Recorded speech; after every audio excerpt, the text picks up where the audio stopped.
we should be able to dare criminals to use blockchain and cryptocurrency to conduct laundering. Like, we should be able to dare them to launder on a public, unobscured ledger. That should be something that makes it essentially a moot point for criminals to be able to use and exploit, because we can so successfully scale and holding accountable these illicit actors. That's just not where we are right now. That's a powerful statement to start off one of the most anticipated episodes of the year with former White House National Security Council Special Advisor Carole House. Hello and welcome to Season 3 of Public Key. I'm your returning host, Eitan Danon, Content Marketing Manager at Chainalysis. In this episode, Carole provides her unique experience working on both sides of the biggest public-private partnerships when it comes to emerging tech, crypto regulation, and national security. Carole explains the critical need for robust public-private partnerships to address the challenges of cybercrime and illicit finance, and the importance of accountability and transparent standards in enhancing trust and security globally. We even found time to discuss promising intersections of AI with blockchain, emphasizing AI's potential in scaling compliance and cybersecurity initiatives. Before we jump into the episode, the 2025 Chainalysis Crypto Crime Report will be released in just a few days, and the team is excited to cover some of the most interesting stats from the world of crypto and illicit actors. I'm especially excited to highlight some of the new sections in this year's report and the overall diversification and professionalization of the on-chain illicit ecosystem. Head down to the link in the show notes to be the first to get your copy. Now, on to our episode. Welcome to Public Key. I'm today's host, Eitan Danon, and I'm here with my friend Carole House, cybersecurity and critical infrastructure expert. Carole, welcome to the pod. Thanks so much. I'm thrilled to be here, Eitan. Really looking forward to our discussion. We've got lots of different things to discuss, so why don't we hop right in? I'm in. Tell us how and when you first came to crypto. What were your initial thoughts? I know, I love that you guys often like to really set the scene by starting the story of like, what is your story and how you got here? And not expectedly. I'll tell you, when I was an army officer in Afghanistan, I remember my soldiers showing me what this Bitcoin stuff was, and they were buying it, and they were like trying to convince me to. If you had told me that like 4 years later that I was going to end up regulating Bitcoin, I would have laughed in your face. If you told me I was going to work in cyber or finance at all, I would have laughed at you. I was an intelligence collection manager and a chem bio rad nuclear defense officer. So I got into crypto the way that so many people do, which is on the illicit finance side. So I specifically through cybersecurity. When I first left the military, and then my first job out of uniform was at the White House Office of Management and Budget. They were standing up a cyber and NatSec unit. They had a bunch of cyber nerds. They needed a NatSec nerd. So they brought me aboard. I got my first really deep dive exposure into cybersecurity work. I spent some time on the Hill and then came over to FinCEN as a presidential management fellow. And they, I met someone there at a Chinese warfare symposium. They sounded so interesting. As one does. Yeah, of course. Who doesn't meet people? It's so DC. Like, I'm so DC it hurts sometimes. But it truly, when he described this bureau at Treasury that hunts down money launderers and terrorist financiers, like that completely hit me right in the mission feels, as so many people who work in this space do. And I asked them if they had a cyber unit, and they said yes. And so when I came over there on a detail at first and then fell in love with the mission and just came over permanently, when you work to hunt down cyber criminals and cyber-enabled financial criminals, you inherently get into crypto, right? Because FinCEN was the first major regulator in the US, certainly the most comprehensive one in the world for AML purposes. And so that was my first exposure to it. And I feel like most policymakers really get exposure to crypto through this evolution of at first thinking like, who would want to use this, this asset that's not a dollar, that's not backed by anything, forgetting the fact that,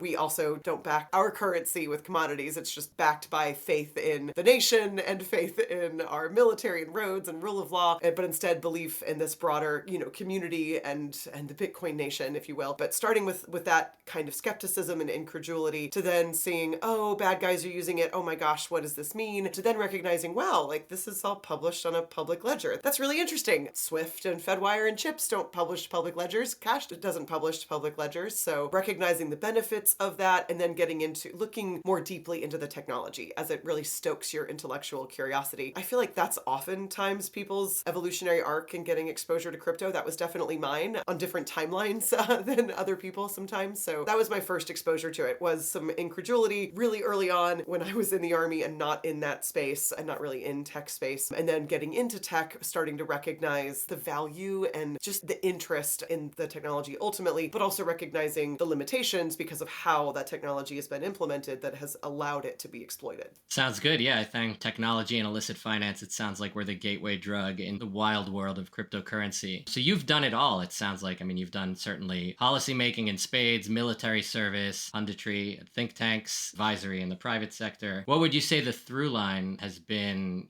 kind of starting at your WMD, journey and ending up, on the National Security Council? And how does that relate to crypto? Yeah, that's totally fair, especially my career can look like a bit of a patchwork quilt of different national security issues. Service is definitely one of them. I think I was doomed to always want to be somehow touching service in a lot of ways because of my incredible parents and how I was raised by a retired colonel. And he also went into politics and was a city councilman down in Columbus, Georgia. And so that was sort of a foregone conclusion that service was going to be part of my North Star. But then really for me, anywhere where tech is being exploited by bad guys to exploit good people, I want to be there to stop it and to hopefully use and harness technology and other things to help fix that. But basically, whether that's been in combating, chem, bio, rad, nuclear, and other sorts of illicit weapon systems that were being used to certainly target individuals and vulnerable populations, as we were seeing, and then evolving into the cybersecurity domain, and then ultimately in cryptocurrency, digital identity, quantum computing. All of these technologies are fascinating and have incredible potential to drive really great innovations. We're seeing this in AI also right now, like the great economic potential, but then also like if you don't build in the necessary protections, whether through governance, through operations, through technological controls, then just like with blockchain and other things, like no technology is inherently evil. It's all about its implementation and its use. So we need to figure out how to build those protections in and then operate them with people that are doing the work to hold those bad guys accountable. So that's really, I think, my common through line for where I always want to be, whether in industry or in government, is stopping bad guys. The old double-edged sword of emerging technology. Yes. Seems to be ever present. Well, you mentioned bad guys and more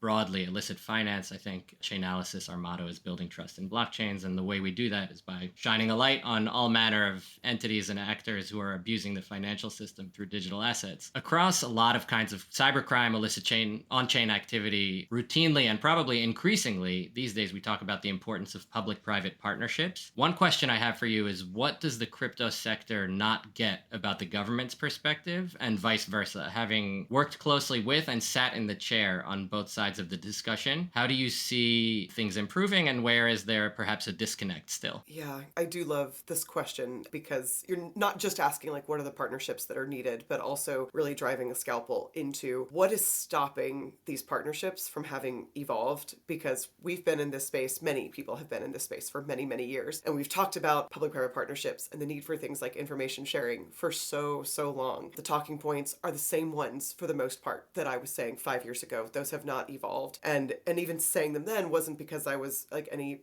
special visionary. I was surrounded by the visionaries that I think work at places like FinCEN and also out in industry that have really been on the cutting edge and at the tip of the spear on these issue sets. But I am not happy with the pace of evolution that has happened in the ecosystem and definitely in partnerships as well across industry and government. I think that there's a lot of action that can be taken, that should be taken in a more timely manner to help us combat the illicit actors in this space. And some of that is driven by the exigency of the threat that is also reinforced by some of the unique characteristics of this technology. Because it's based in the digital domain and because most of this is code, it's essentially arbitrary to create so many of these assets and to conduct so much of this activity, right? Like when you get digital networks and devices and assets, you get scale. Scale of lots of good things, including like cross-border reach and speed and lower costs and greater efficiencies of peer-to-peer, of my pocket to yours, but my digital pocket to yours anywhere in the world. And that's good, but we also haven't built in the necessary protections to make sure that like I'm not in Iran, you're not in North Korea, or whatever the things are that we're concerned about that are facilitating terrorist financing, human trafficking, cybercrime. Basically, those kinds of partnerships can only occur if we have put in place the kinds of standards that we need that have not been built and scaled, and then also putting in place the research and development, the R&D building blocks that really require and are best done when you have government partnership driving a lot of the most innovative height of R&D in strategic technologies in the world has been driven by government-focused R&D. And I don't think that there's enough at all happening related to blockchain, as well as the underlying building blocks and the underlying technologies that are needed to make those blockchain-based implementations more successful. And then certainly for information sharing to be able to stop a lot of this illicit activity in its tracks. We should be able to dare criminals to use blockchain and cryptocurrency to conduct laundering. Like, we should be able to dare them to launder on a public, unobscured ledger. That should be something that makes it essentially a moot point for criminals to be able to use and exploit, because we can so successfully scale and holding accountable these illicit actors. That's just not where we are right now. Like, when you look at our enforcement cases, whether civil or criminal, they're taking like many years, half a decade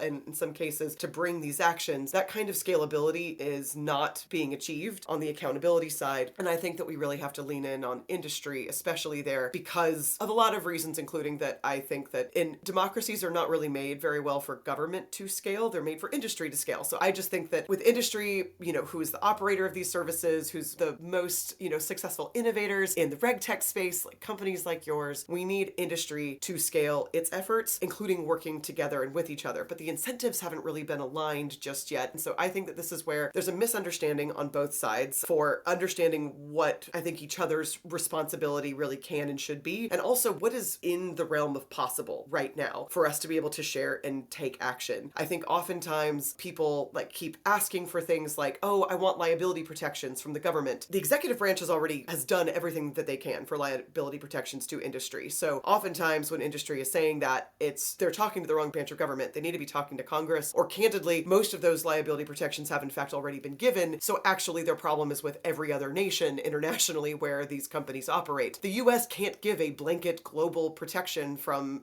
sovereign nations that we don't have authority over. We are not in fact the global police. So I hear a lot of— Thank you for the fact check. I hear this messaging a lot coming from people, like they misunderstand the role that the US plays. And so I think that there's oftentimes that talking point, and if it is an earnest talking point, then they are often misunderstanding whom they're talking to and what liability protections in fact already exist. And certainly what limitations I think that exist within the government to be allowed to share certain information on their side to get to industry, and why ultimately industry ends up asking for the government to do things that actually industry is best positioned to have the information on and to take the action to do something about, because legal due process takes a long time for good reason, but also that means that government levers often cannot scale sufficiently to be able to take action against this. Now, I absolutely believe that the government can be doing more to make available information that they absolutely get tons of amazing, exquisite reporting on, and that those were some of the partnerships that I was focusing on when I was at the National Security Council. There's absolutely efforts in areas where I think that the government needs to acknowledge and recognize that there are a lot of good partners with industry. Industry is actually the best place for where scaling needs to occur, and where the government needs to understand that their levers aren't always the ones that are going to be best positioned to achieve the most disruptive impact across the ecosystem. Sometimes they are, and this is where a really strategic assessment of the tools that are available for you to be able to disrupt illicit activities needs to occur. But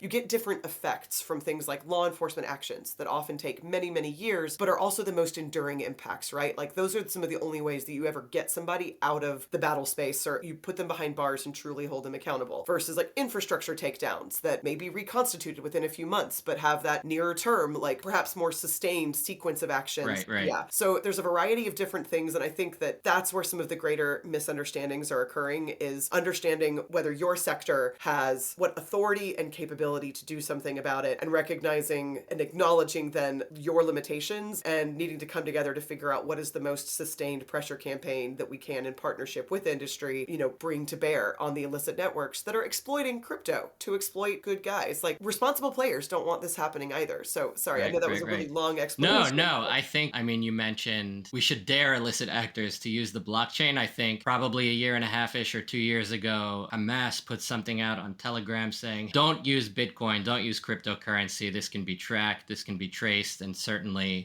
as a company, we try not to tip our hand. We always ask ourselves at what point, how many blogs, how many reports will it take for different threat actors, be they state-linked or otherwise, realize that, hey, this is immutable, this is traceable, this is actionable. You mentioned that you're not in North Korea. I'm not in Iran. We'll let our listeners determine if that's actually true. Haha. But we've recently had a few national security-centric guests on the pod, including Tom Keating from RUSI, Matt Pines came on from Sentinel-1. You You are certainly an excellent continuation in the geopolitical and NatSec discussion. And I would love to hear from you what you see as the greatest national security threat with a crypto nexus going into the upcoming year. No shortage of actors, but what gives you the most pause, or what do you think is the most worrisome, and why is that? God, the biggest national security threat. So I think if it's the near term one, because there's some longer term issues that I am concerned about that, again, don't make crypto evil, just concerns around things like displacement of correspondent banking networks and systems and things that, like, ultimately, if we don't figure out the appropriate regulatory structure, you end up losing out, like, on the ability to essentially assert AML frameworks and visibility and transparency and sanctions levers if people no longer need things like a dollar to go between lira and renminbi, for example, or something. Like, there's displacement of the correspondent banking system in the longer term is something that concerns me. Do I recognize that stablecoins can be a part of mitigating that? Absolutely, yes. And, like, have long stated that. So there's mitigations, but that's one of my bigger concerns about the strategic impact on our set of national security tools, as well as the economic benefits that come from the role of the dollar. Near term, this is probably a very highly predictable answer from a cyber nerd. Cybersecurity, we still have state actors that are treating the cryptocurrency space like an open ATM. And that's not because the crypto space is wanting to be that. No one likes getting robbed. No one likes getting robbed. Right. But we've not put in place the necessary cybersecurity protections at scale across this ecosystem. It is telling if Lazarus Group has transitioned from targeting Swift terminals and banks to going after DeFi. And it's because it's easier to hack and it's easier to launder after the fact. That is truth. Like, they're not doing that by accident. Like, this is a reason. And I think that, so for cybercrime, which both means state actors that are absolutely using those funds to help finance their proliferation activities, not to mention propping up a regime that is guilty of massive human rights violations and labor violations, and it's awful. But also then broader cybercrime is a huge concern for me, because this remains the top method of payment and laundering in ransomware as a service ecosystems. And ransomware, I remember when people thought that it was just a buzzword, but it's not a buzzword. It's the most pervasive form of disruptive cybercrime that is affecting Americans and critical infrastructure and taking down hospitals and pipelines. Like, what would we think if there was, like, a gang roaming around hospitals that were taking it over with weapons and firearms and disrupting its ability to provide services to people? This is what's happening via these really sophisticated ecosystems. So I'm really concerned from a national security perspective about that. And I'm curious also if you have some thoughts here. It's not gotten the attention that it absolutely warrants and deserves, and wonderful people like Aaron West have been sounding the alarm on this. But fraud and things like pig butchering, confidence scams, whatever you want to call it, because I understand people concerned about the framing. We actually had Aaron on the pod in late 2024, and it was a terrific conversation, but you're definitely preaching to the converted. Absolutely. She's completely spot on and right. And I remembered hoping that this would be, over the last few years, that we would recognize that this would be the time where fraud was recognized as not just like the unsexy thing that no one really knew what to do about. And especially, even though no one likes fraud for a lot of different reasons, they also don't tend to like the answers to solving fraud. Things like digital identity are radioactive on both sides of the aisle in a lot of ways. I was really thrilled that we were successful at the end of the Biden administration. President Biden issued a cybersecurity executive order that was one of the reasons why the NSC asked me to return from industry. And we included a couple of very specific targeted counter fraud and pro digital identity efforts and initiatives that are needed to help foster creation of the digital identity infrastructure and ecosystem that we need, that will help do things like, combat crypto crime and other things too. But more needs to be done. And like on the pig butchering side, we now have this like perfect storm, this horrible, horrendous storm of a combination of transnational organized crime group and jurisdictions that are like unfriendly to the US, or certainly not doing what's necessary to hold accountable the illicit actors there, combining with human trafficking, combining with fraud. We have a blockbuster, film with Jason Statham that's starring in it. Like, maybe we're ready finally to acknowledge that this is a national security issue and something that's amounting to billions in losses. So a toxic cocktail of organized crime, state threats, and cybercrime certainly does not bode well, but I think a lot of the international collaboration of the kind you described is front and center in our research. Allow me to kind of go back to something you mentioned. So during your first tour on the NSC, you were part of the team that stood up the Counter Ransomware Initiative, which for our listeners is an international operational and policy cooperative. In the ransomware section of our 2025 crypto crime report, which just dropped on our blog today, actually, we found that the total volume of ransom payments year over year decreased by approximately 35%. And that's multifactorial. We see that because of increased law enforcement actions, improved international collaboration, and a growing refusal to pay by victims. So the landscape is certainly dynamic. There's, I think, more than one reason for optimism. But my question for you is, how can the international community still stay aggressive in the face of the ransomware threat? You mentioned that it's pervasive, it's ongoing, it's always evolving. How do you kind of characterize things early in 2025? Thank you for highlighting that that's in your report. That's really exciting news to hear the outcome and impact of the efforts that we had in just trying to stay on top of everything that we could to improve defense, but especially to focus on disruption as we were standing up the counter ransomware campaign. Loved the International Counter Ransomware Initiative, and thank you for calling it out, because it's the largest cybersecurity cooperation and partnership effort that focuses both on policy and on operational partnerships. So we were incredibly proud of that effort. You're right that we still need to stay on top of this, because these criminals are creative, they are adaptable, they are resourceful. Obviously, in the creation of ransomware as a service economies, like, it's not just SaaS, and infrastructure as a service. We now have these specialists who focus on things like negotiation and developing of exploit kits and actually doing the recon and deploying the malware on networks and doing negotiation and HR recruiting. I absolutely think that they will continue to adapt. I remember when pandemic was starting and happening, we were seeing the evolution and the transition into like big game hunting and targeting a lot of the big actors and asking for really, really big payments. I'm glad to see that people are now recognizing that. I think that recognizing the threat, including that oftentimes if they end up paying, they'll just get further exploited and targeted down the road, that there's no guarantee of them getting their information back, etc. So there's lots of reasons why I suspect that evolution is happening, why people are increasingly refusing to pay. So that is an optimistic trend that I'll be hopeful for. I suspect that what that means will just be a transition to like lower level, like really what you're going to start seeing, I expect, and I think we have been seeing that to a level, is decreasing the payment amount so that you start making that decision calculus a lot tougher, right? Like if the payments aren't as big, then you start seeing people a lot more willing to potentially pay and to absorb those costs. So I think that that'll be interesting to see what happens there, but ultimately what that does mean is that I don't think that ransomware is going to go away. And I think that as things get more and more and more digitized, you're only going to continue to see that the ransomware just ends up becoming something that gets, like, the way that it already has sort of been institutionalized in cybercrime ecosystems as one of many of a suite of tools and capabilities that they have available to them. So until people like globally just have all decided that we refuse to pay, which will take a while, I think that for a while that this is going to continue to exist. So I think that to stay vigilant, it means recognizing that ransomware is both a cyber and a financial crime, which many jurisdictions, the members of the CRI, have certainly acknowledged and recognized, but we need to implement the FATF standards for virtual assets. We have absolutely not made sufficient progress on that front, and I appreciate the FATF, and I was the lead delegate for FinCEN to our negotiations as we established the virtual asset standards over the course of years. I hope that they focus not as much on policy refinement and update on the virtual asset side, but instead focus on implementation. Policy that isn't implemented is feckless, and we need to drive that actual implementation and accountability there. That is what I'm hoping is what really occurs on that front. On the cybersecurity side, we have the Cybercrime Convention also, which now we need to hold accountable jurisdictions to actually follow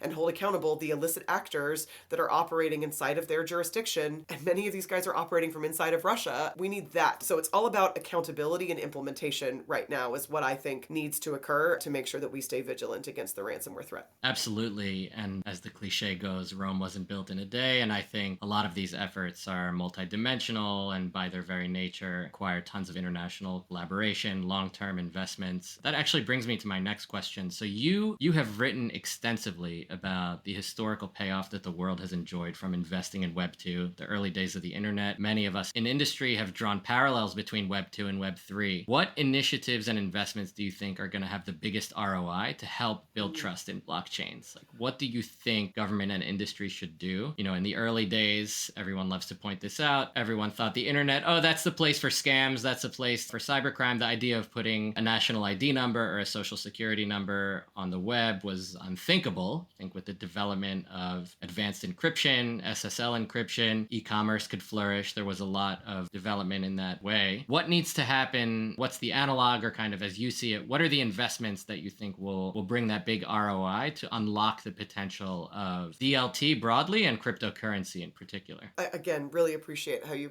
build that narrative arc and highlight the lessons that we've learned previously from the development of the internet and what is going to happen here. I do not believe that we're going to get wide-scale adoption of crypto and blockchain until there is an acceptance of accountability within the ecosystem. That does not mean that no one in crypto is accepting accountability or responsibility, but especially... Where does the buck stop, I guess? Yes, Who's yeah. accountability with or on whose part? So many of the discussions and the ethoses and the white papers and everything coming out from a lot of the people who are thought leaders. And again, these are bright people. And I appreciate that the technology can allow for lots of these things to occur. Like technology has allowed for lots of things to happen, but then we put regulation and controls in place where the free market or it's like natural and unobstructed use could potentially reap dangerous consequences towards people. And I think that this is where I think that people that are implementing blockchain for the future of the internet and Web3 and the future of finance, there has to be an understanding that accountability must exist across the ecosystem. I understand that it's not like 100% accountability and responsibility. We don't have a big brother state in TradFi either. We don't have complete visibility into all transactions, but we have enough of a calibrated, and trust me, I'm not satisfied with all of our AML capabilities on the TradFi side either, but we have enough of a capability in the banking system and other payment system that people generally trust the dollar and they trust that generally they have recourse for where to go if they've been defrauded. And there's at least a chance of being able to get assets back and hold somebody accountable. That's the purpose behind a lot of counter fraud measures and purposes behind why we have AML controls and record keeping requirements. If the future of blockchain and DeFi is that, well, I guess you didn't protect your keys well enough, they got stolen. And there are people in the ecosystem that feel that way, that like code is law, and if people get a hold of your assets because you didn't sufficiently protect against them enough and you were foolish enough to operate a platform that had a vulnerability in its code, or you were foolish enough to, as a consumer, trust a system that had one, 0-day exploit in it that then gets exploited, that shame on you and you got robbed, and that is the way of things. Which feels very Lord of the Fliesy to me. It feels very Darwinistic. Very Darwinian. Yes, it is. Right. Yeah, Darwinian's better. Yeah, that's not the future that we want. And it's not the future that consumers on the whole want. They want there to be some recourse if they've been defrauded and hurt. And to me, trust doesn't just mean that cryptographically I can allow a thing to exist somewhere or to go somewhere. Part of that trust means that I have some recourse if I've been hurt or if I've made a mistake. That's also something that I think has to be addressed in the ecosystem. And the more decentralized you get, the less willing you find entities to accept accountability. And accountability doesn't mean accepting accountability for all things that happen. But I don't think that the future of infrastructure operation means that the network layer in blockchain infrastructure is totally off limits and devoid of any responsibility or accountability. That doesn't mean I view it the same as I do the Coinbases of the world or the MetaMasks of the world or the Circles or Tethers. You play a different role in the ecosystem, which means you have different levels of control, different types of visibility. And I think that that's where there needs to be a focus on figuring out what does that accountability look like. I wish that self-regulation could be the future of the ecosystem. Decentralized communities have a hard time organizing. And again, the ethos of the community has so far involved an unwillingness to embrace and lean in on accountability, which means that the things that you would need to foment around a self-regulatory structure are not existing and are not happening. And whether it's on regulation or even just standards and standardized best practices, I keep pointing to standards because I love standards and I love our Department of Commerce and NIST and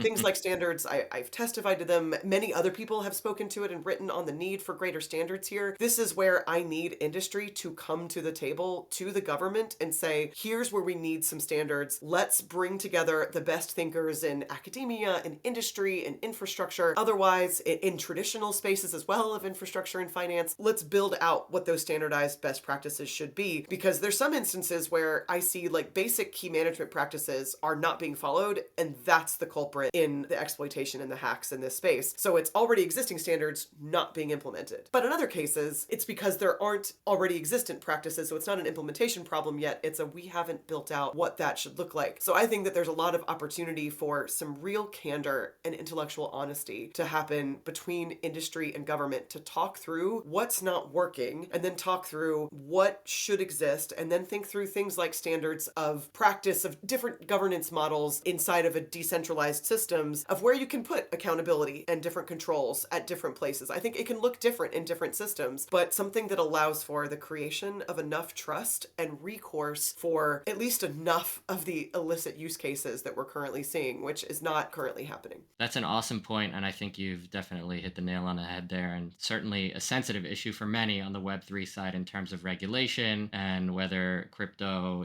or to be more specific, DeFi or certain parts of the ecosystem and regulation, how can they coexist? I think for our braver listeners, I would suggest they check out a paper by our chief scientist, Jakob Illum, that he co-authored last summer with Vitalik and several others on how privacy could be preserved while ensuring, certain AML protections. He actually went on Unchained with Laura Shin to talk about the paper. It's a great read that for those who are interested in ZK, zero knowledge technology, and privacy enhancing protocols and that sort of thing, definitely would recommend check it out. Well, I'd like to switch gears a little bit. No emerging tech podcast and no conversation is complete these days without a discussion of artificial intelligence. I want to know, you are well versed not only in crypto and cybersecurity, but I would say in emerging tech writ large. How does AI fit into this conversation? And certainly, in our 2025 crypto crime report, we see a number of different threat actors leveraging AI and abusing the technology for a whole host of reasons. It's certainly to facilitate the laundering process, to bypass KYC, and the list goes on and on. So instead of relitigating that, I'm curious to hear, Carole, how do you think AI can be best harnessed to fight back against cybercrime and to attack the attackers, as it were, or play defense? Or how do you see that acting as a boon or something to empower government? You're right. Like any general purpose technology, like AI or blockchain, good or bad based on its implementation, just like you said, for use of AI, that's us figuring out how to scale using AI is the only way that we're going to be able to keep pace with illicit use of AI. Obviously, getting hit massively with, deepfake enabled fraud, even instances of certainly AI driven laundering activity is happening. Basically, I think in the crypto world, blockchain and AI are technologies that really reinforce each other's best and worst traits in really fascinating ways. I think, in a way that blockchain had challenges with scalability upfront, right? But AI can help address some of that scalability problem, can help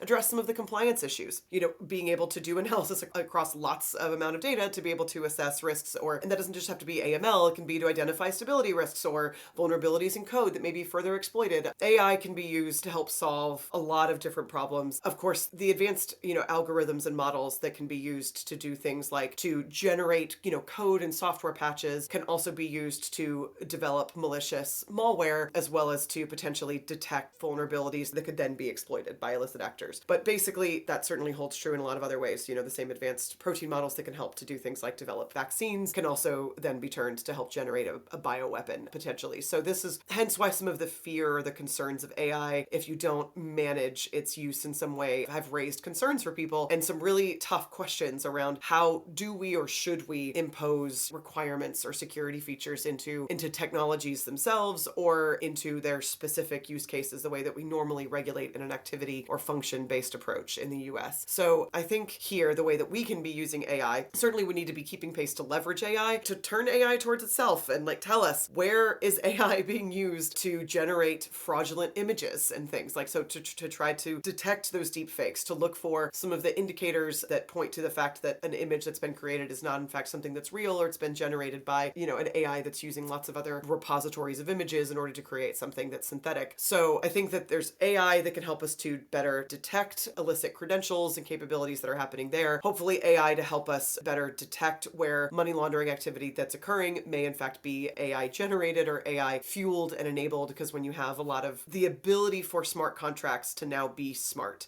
that's really what you have now with the exquisite state of the art of AI, is that where code can be the coder and now smart contracts can be truly smart and truly self-optimizing. That means that we need to ensure that we've got AIs that are looking for where some of those smart contracts may be operating illicitly or maliciously, or where it's not even malicious, where it's just accidental or inadvertent. I'm waiting for the moment, or well, hopefully it never happens, but I anticipate that the first instances of seeing smart contracts that are exploited this way, it'll be accidental because, there'll just be a vulnerability in, a smart contract that was written that will start to erroneously, allocate assets from a treasury or something, and you'll be unable to potentially stop it because, like I mentioned, these technologies reinforce each other's worst traits in some ways. If you get scalability combined with absence of accountability, or with things like immutability or difficulty to censor, if you can't take down something that's operating illicitly, that creates a real problem or vulnerability, especially if it's self-optimizing. I had an interesting instance of asking ChatGPT what would happen if I deployed it on a smart contract and it started to operate illicitly. Could I stop it? And it answered on stage, it depends on how good my security is, how good your authorities are. That's a really good answer, ChatGPT. Yeah. So anyway, I think that AI, we need to figure figure out how to use it to support things like compliance, to support our own cybersecurity efforts and vulnerability mitigation and patching in an automated way. Because I think that the only way that you're going to get that timeliness and that scalability isn't something that humans are very good at doing. It's something that machines are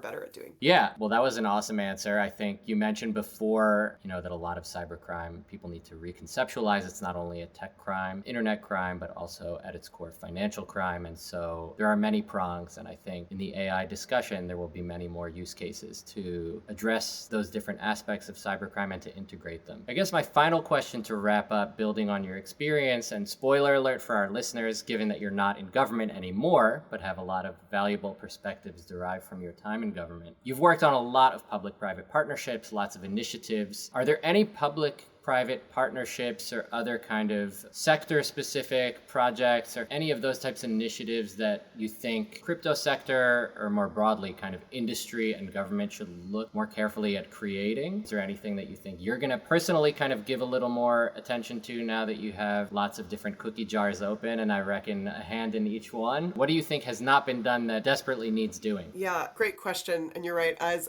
I am thinking about what's coming next, considering whether I really do like working with companies. So whether that's through consulting or through board work, otherwise, I really want to be in the thick of it with helping a lot of companies that are trying to get good on leveraging this technology to help answer a lot of really tough national security and economic issues. On the partnership side, some of the work that I definitely hope to continue to lean in on and to help just drive forward the conversation is definitely around those partnerships for information sharing, but actionable information sharing and actually putting that into practice and taking action there. I think that there's not much of an excuse for us not doing that more successfully at this scale right now. I'm very encouraged and enthusiastic by the fact that multiple ISACs have been created in the cryptocurrency ecosystem. You mean beyond, I got hacked, I need to get on Twitter and share the news? Yes, exactly. While I love the idea of radical transparency and ISACs and sharing information, that's wonderful. If what's being shared, it doesn't include things like indicators of compromise, and if what has occurred as the outcome or the output of that compromise is funds being stolen, not just for you, I don't want you to be robbed either as a platform, but for your consumers that are relying upon you to be able to safeguard and hold those assets. Generally those platforms all have customers that are relying on those assets. So ultimately what's needed is the actionability and capability to take what's necessary to be able to stop those funds that are moving. That's going to be a tough issue. That's not something that everyone in the ecosystem has necessarily bought into needing to be something that gets put in place. I think on the cybersecurity side, that's much less controversial because again, nobody likes getting robbed. I think the ultimate ramification after the fact though, of then sharing information to try to go stop those funds and make sure that they can't get, exfiltrated out into the unregulated system or cashed out, etc., and used ultimately by those illicit actors, that's where there's going to be some tougher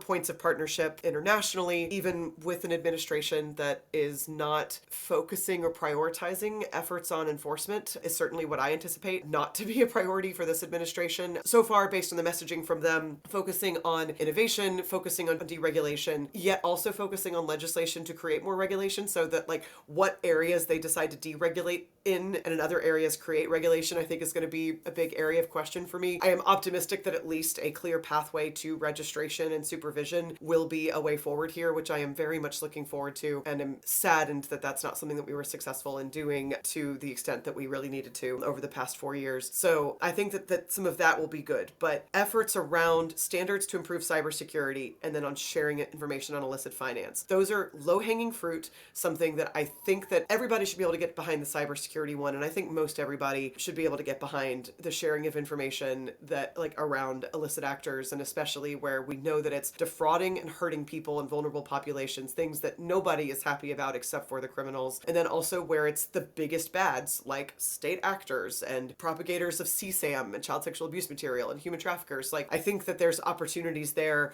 for creating that operational partnership for sharing of info to be able to stop those illicit funds in their tracks. I think that those are the two key places that I really want to make some meaningful effort on. Apart from all that, digital identity has to be a priority this time. That goes way beyond crypto and more broadly into the fact that we need to put in place the necessary investments to ensure that we've got the digital identity infrastructure to more greatly trust each other and who we are in digital economies. I think that's true for governments, for legal entities, and corporations, as well as for individuals. So that remains a major bully pulpit issue for me. So I'm going to continue to lean in on that front. I was gonna say, is that it? You've got your work cut out for you.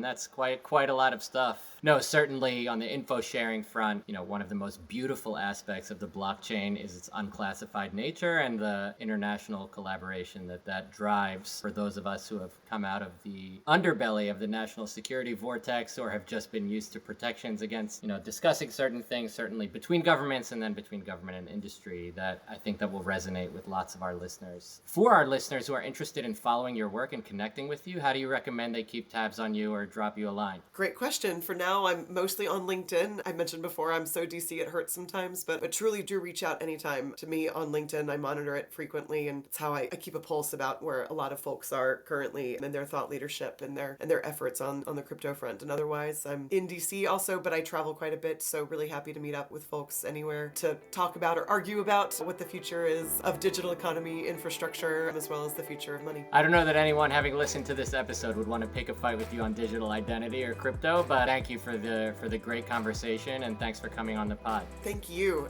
Really enjoy being here and appreciate the work you guys do. I listen to y'all all the time, so it's wonderful to be on. Excellent. Take care, Carole. Thanks a lot. Thank you.